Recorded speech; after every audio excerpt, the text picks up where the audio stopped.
Jesus told them another parable.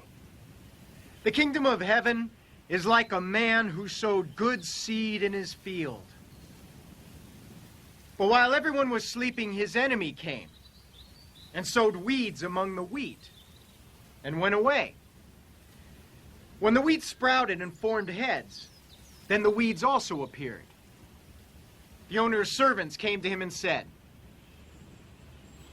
Sir, didn't you sow good seed in your field? Where then did the weeds come from? An enemy did this, he replied. The servants asked him, Do you want us to go and pull them up? No, he answered.